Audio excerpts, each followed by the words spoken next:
Create your life. Don't live a life that was created for you. Hello. She said for the second time because she forgot to press record. Thank you so much for clicking on my video and having an interest in what I'm about to say. Here on my channel, I believe that if you have a beautiful mind, you too will have a beautiful life. Because if there's something wrong in here, there is something wrong out here. Don't forget, if you're interested and if you have any thoughts about what I'm about to say, to comment down below. Like the video if you liked the video, if you found it useful. And follow me on Instagram and TikTok if you wish to. If you feel like it. If you feel like I'm a person you want to see again. You know what I mean? Thank you. Thanks. When people talk about spiritual awakenings, they make it seem like it's all of a sudden you're awake and the world is technicolor. Everything you ask for is going to be placed right here, right there.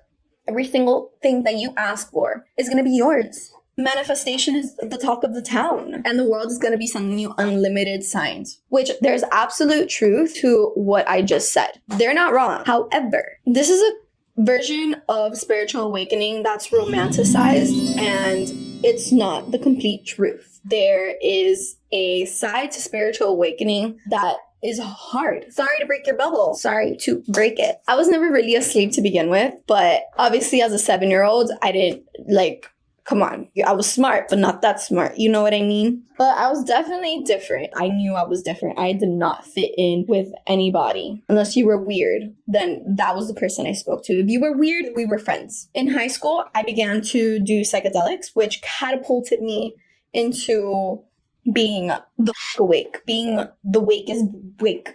I was seeing it for the first time. Even after that, I continued surrounding myself with people who were both asleep and awake. If you haven't seen the movie They Live, go watch it. That is an actual representation of what my experience on LSD was like. I will continue expressing that LSD and psychedelics is definitely not for everybody, and I'm not out here recommending and telling you to go do it. I'm just literally explaining my journey. It's my journey. It's mine. I get to share it if I want to. Okay? Thank you. Even after knowing what I knew and seeing the world for what it was, I didn't change anything about myself at all. Not one. And that is my point of this video. It isn't enough to be awake. I chose to be an observer of the simulation for 8 years. 8 years. 8 years of being awake and not doing anything about anything. Instead, just being another piece of the gear working in this massive system that is not serving me, at least. It's not serving me. And I'm pretty sure a lot of us are pretty upset with how the things are being done nowadays. And I did nothing about it for 8 years. I literally could not bring myself to get up and do anything about it because I just thought it was pointless. The weight of the negativity in the world is weighing me down. Like the depression kitty from Big Mouth. I should get up. It's kind of weird to be in bed in the middle of the day. No, it's not. Oh, you're a little heavy. Yeah, like that. And from experience, the reason that I stayed in that state and why anybody would ever stay in that state of being is because you don't know how to quite unlock the energy flow in your body, in your prana, in your chakras, whatever it is that you want to call it. Everything in the universe is made up of atoms that vibrate at a certain velocity. And that is what makes that object be solid or liquid or whatever it might be, have the energy that that object has. Your bed, the rock, the building, your dog, me, my hands, your hands have a different energy than I have. So now it is up to us to go and seek out and surround ourselves with the energies that make us thrive. And the only way by really doing that is by fixing the energy within you. If you don't fix and balance the energy that is within you to make you your truest self, because if you don't feel like that inside, nothing on the outside is ever going to be true to you. How are you going to learn to choose the things that are true to you if you don't even know what true is? Makes no sense. The goal is to make yourself true and make yourself vibrate at a balanced level that's right for you, no matter what the outside looks like. Because if that is right and that is correct and that feels good, then essentially nothing in the real world is really gonna matter because you know your truth. And if that doesn't make sense, babe, create your life. Don't live a life that was created for you. That's an illusion. There is a big difference between being spiritually awake and being a person that is spiritually awake and healed. If you are spiritually awake and you know the truth of the universe, but you're still complaining and you're still engaging with things that do not serve you, there's work to do. And there's no shame behind that, because I stayed in that state for 8 years. Let's not forget, 8 years. That's a long time. Other things that happen to you actually happen for you. There are lessons behind those experiences, and I understand completely that the darker it is, the harder it is to see the light within that experience and see the cup is half full when you've come face to face with pure evil. And I know it exists. Despite what has happened to you, you are the only one that can dust yourself off and get up and keep living and let it go. The hard part is letting go. And nobody really talks about those struggles. That means that you get up every day and do something for yourself that's healing despite how hopeless you feel inside. For me, I meditate, and sometimes when I meditate, I visit painful past when it feels like resurfacing and feels that it is time. Your intuition will tell you when it's time. Not every time you meditate, you're going to be focusing on that specific part of your life. But sometimes when you do have the practice of meditating, some memories do want to come up and resurface. And I like to engage with those memories instead of pushing them away, like most of us are pushing them away. And that's why we are blocking our own energy, because we are unwilling and unable to face our past or to face those painful memories, to relive them, to understand what it's like being in that memory again, feeling those negative feelings and heavy feelings that caused you so much pain and still cause you pain today. Even if you don't realize that it's causing you pain, it is. And that's what people don't really talk about when they talk about spiritual awakening. They just skip to the fun part, to, oh yeah, this is how you manifest. Oh, this is how you live your perfect life. No, you have to go back and do the work. You can't start building your dream life on top of feelings. It's literally realizing what relationships you have in your life and actively working to change them. What relationship do you have with your voice? Do you speak up when something makes you unhappy, or are you passive aggressive about it? What is your relationship with your parents? Do you let them influence you and revert back to the person you were as a child instead of keeping the new you in their presence? What is your relationship with money? Do you think that money is inherently evil? These are the relationships that you have with the things around you that essentially create your environment. If you have a toxic relationship with your boyfriend, imagine having a toxic relationship with the way you communicate with the world. It's hard. Even if you're awake, it's hard. And you keep repeating the same lessons over and over, and the same things keep happening to you. And you keep wondering, well, why does this keep happening to me? Why does this keep happening to me? It's because you're putting out the energy, and it's going to keep coming. It's going to keep coming. You're going to have to learn the lessons. You're going to have to transmute the energy. It's going to keep on occurring unless you do something different. So you have to change the relationship that you have with the world around you. We can't expect to have a different life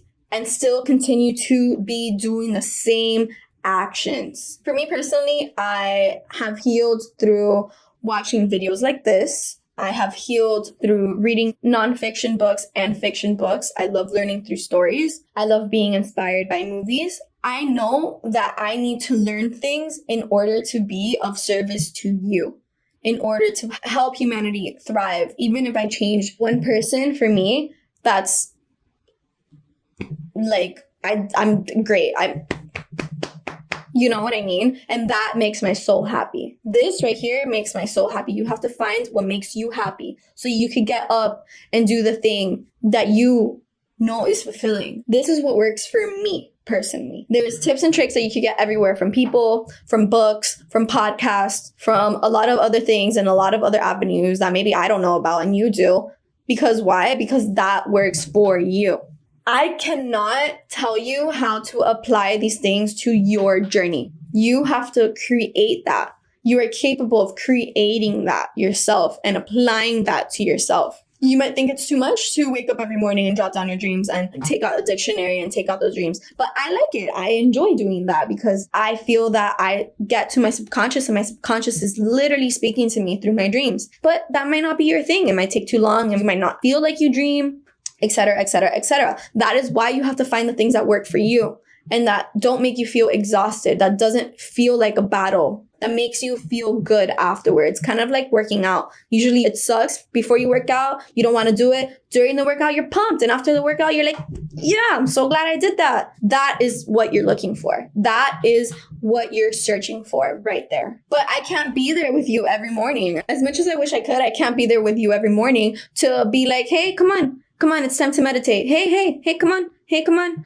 hey, it's time to journal. Hey, no, you shouldn't go to that party because you got to sleep tonight so you can wake up tomorrow so you can meditate in the morning. I can't be there to do that for you. You have to do that for yourself. And you also have to be well balanced enough to know when it's okay to rest, when it's okay to go out and have fun, when it's okay to give yourself a treat. You have to find balance. It's not about being perfect at all, by all means. 1% better each day and 1% of something that you build into your daily habit is going to evolve into a bigger thing because you're putting energy to that. It's going to have a snowball effect. And eventually you're going to want to do the things that serve you, the things that make you happy. But I can't be there for you to hold your hand. As much as I wish I could, I can't do that. I can't do that because I'm not there with you every day. I have to hold my own hand. I have to do my own stuff. You do your own stuff. And that is hard.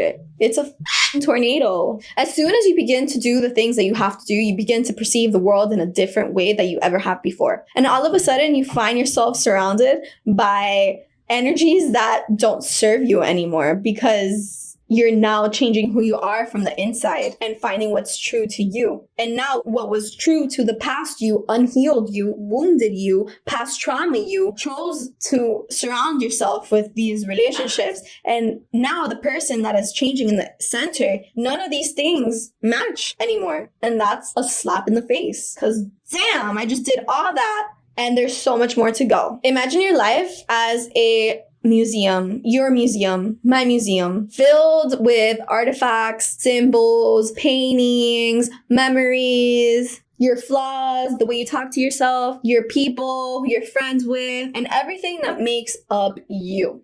You have two choices when you spiritually awaken. Keep the museum as it is, leave it dusty, musty. You're comfortable with it. It's fine. This is fine because you are scared to throw anything away because you are scared that you won't be able to replace it. You're settling for that. That's your settlement. You're like, well, this is the best that I could do. Or option 2, you can examine the room and all the artifacts and connect with it. Hold it in your hands and feel the energy. Does it feel good to you? Does this energy serve you? How does this energy feel in your gut? What is your intuition telling you? What will your higher self tell you about this energy? Let's say you choose option number 2. You choose to dust everything off, to look at everything in your life, to pick it up, examine it. What is our relationship here? Do you want to keep it? Do you want to alter it?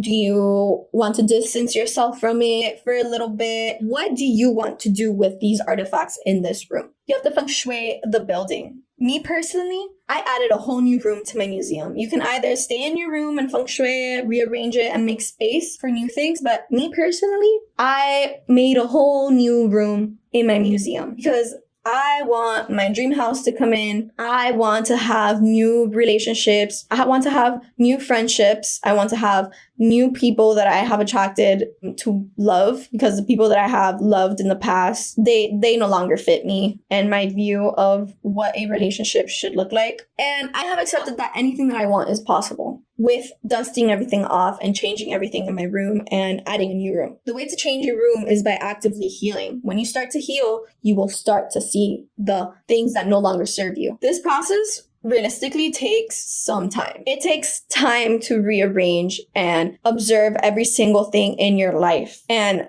try to figure out what to do with it. It takes time to do that. I spent 8 years not doing anything about it, living in that dusty, musty room. So I kept adding stuff in that room that don't serve me at all today. At all. None of it is serving. Okay. Few things, few friendships. People are not indisposable and I love people and I love all of my friends. But some people gotta go.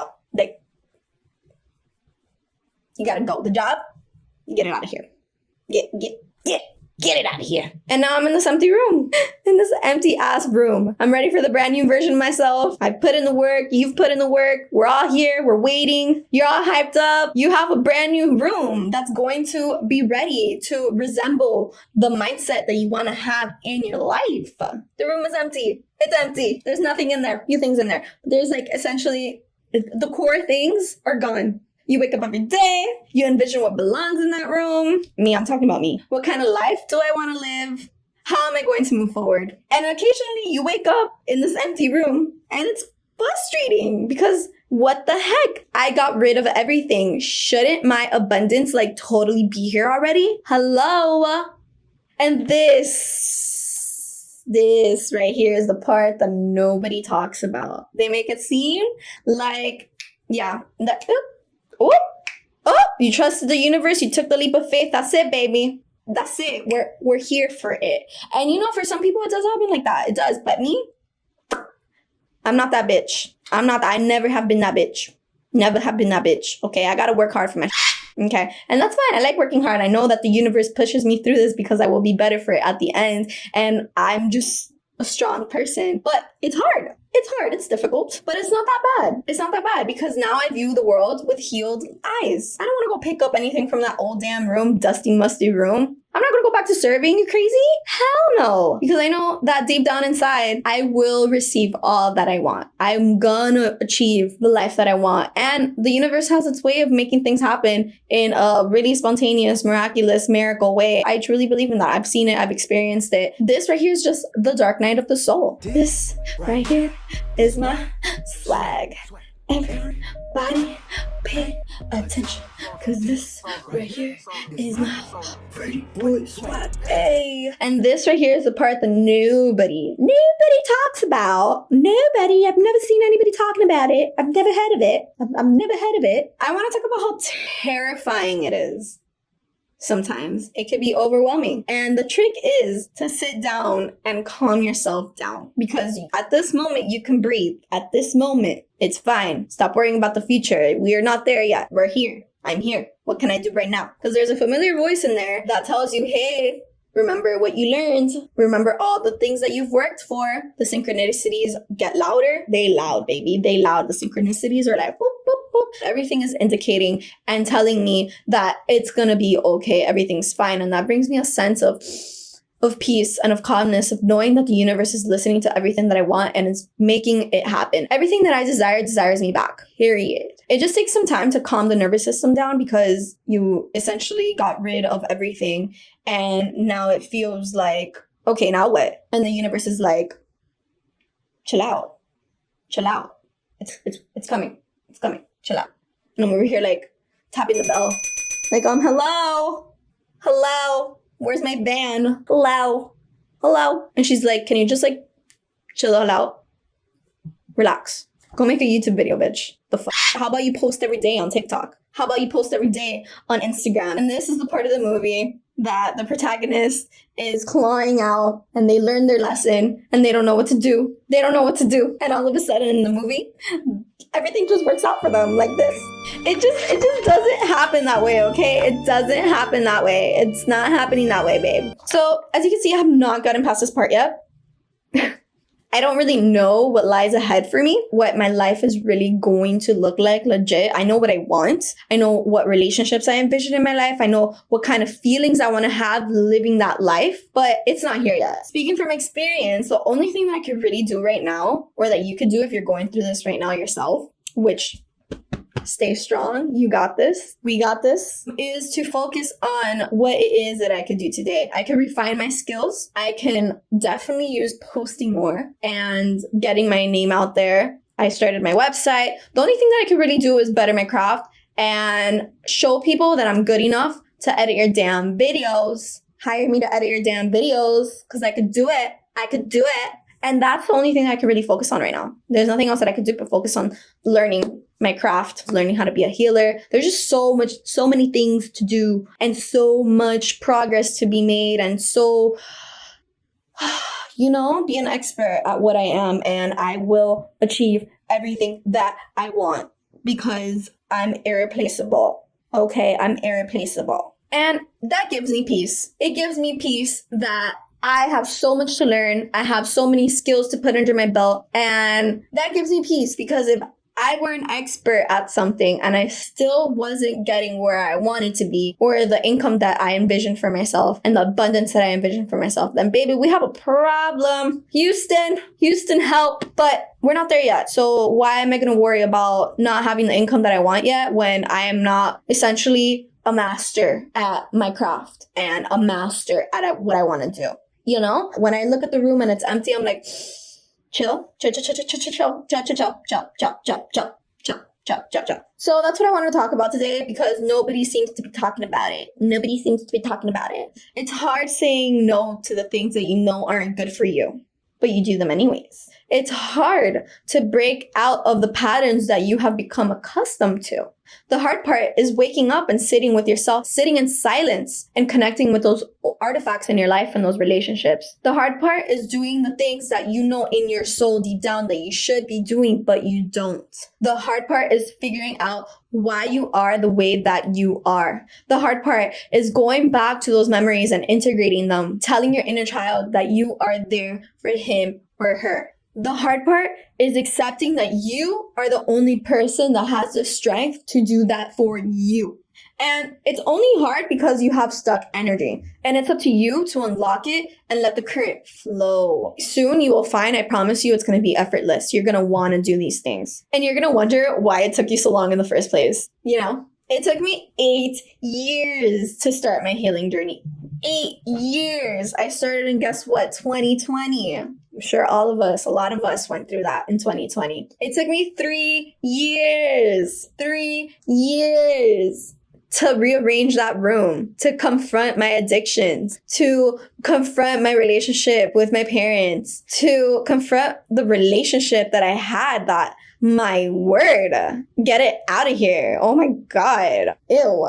Ick. Ah! And now I sit in this room and I'm like, I'm trying not to be nervous. And there's nervousness and then peace underneath it. Because I know that everything's going to work out and that I'd much rather be in this empty room than in that other room with all the old artifacts and all the old things that no longer serve me. I don't want to be over there anymore. I'd rather be in an empty room, happy, than, doing something for the wrong reasons and doing something that's not serving my highest self and reverting back. I don't want to be in that energy anymore. Essentially, that's all that matters. That's all that we're here for, right? Just to be happy, just to live, just to breathe, just to be okay with sitting here and being. Something that has really helped me if you're going through something similar than I am, or if you're just looking to find your own meaning for your own journey. I think that this book, Diana herself, go pick it up. Warning, you might want to slap her sometimes because I sure as hell wanted to reach my hand into that book and choke her and be like, why are you being so silly? But at the same time, I realized that I was only feeling like that because I could see myself in her and it bothered me. But really good book, has helped me tremendously. I cried the first night I read it. In the beginning, it was one of those days that I was like, oh my God, what am I going to do? Oh my God.